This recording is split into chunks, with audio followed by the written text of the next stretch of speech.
Hello guys, in today's video I'm going to show you how to fix Roblox white screen problem. It's easy. If you want to fix it, all you have to do just click here and then type device manager, and after that go to network adapters, right click and update all those drivers here one by one into the last one.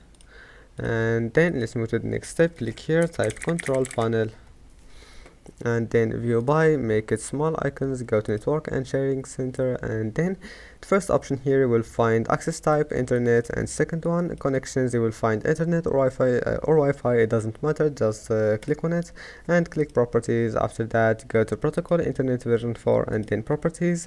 Now you will find like that, select second one and type here 88888844 and click OK and close it.